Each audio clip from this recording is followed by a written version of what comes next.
The impact of extreme spring tides continues to be a threat to our economy, our future developments, and destroying the very fabrics of our livelihoods. Despite these challenges, Mr. President, our commitment to building resilience is driven by the desire of the people to remain living in Kiribati. We will continue to strengthen our legislative and policy frameworks, including the recently enhanced nationally determined contributions. Costs of maintaining our livelihoods in the face of climate change already exceeds our means, yet it does not dampen our resolve to put resources where we can. This is compounded by COVID-19, coupled with the inflation on commodities, including fuel. The government will continue to invest in building resilience through people-centered approach and social protection programs. Mr. President, I appeal to my fellow leaders to stand in solidarity together to fight this climate dilemma for the brighter and resilient future of our young generation.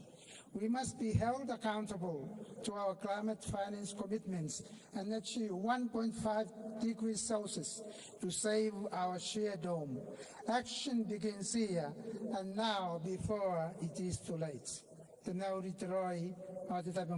Meaning health, peace, and prosperity upon us all. I thank you.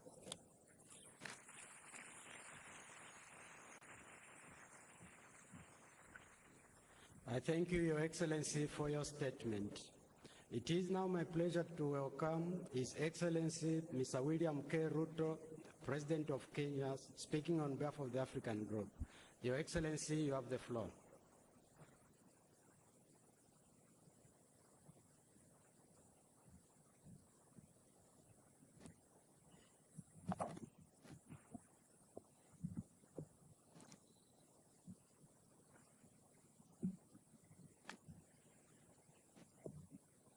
Your Excellencies, distinguished delegates, ladies and gentlemen,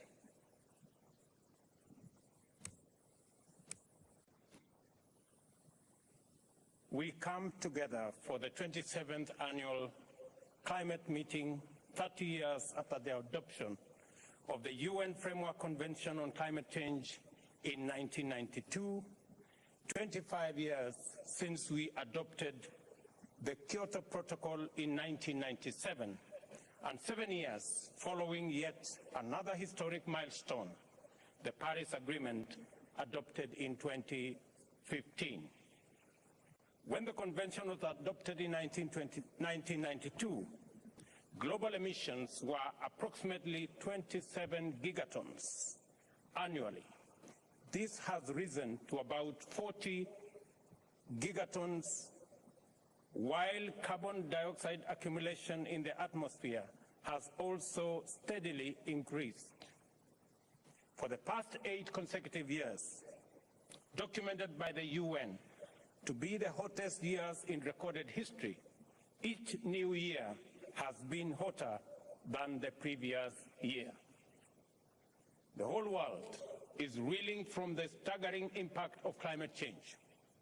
The spread, scale, and frequency of disasters like hurricanes, typhoons, wildfires, and heat waves, melting sea ice and glaciers, droughts and desertification, floods and rising sea levels in numerous regions of all continents indicate that humanity is confronting unprecedented devastation on a global scale. The state of climate and of climate in Africa reports lay it bare.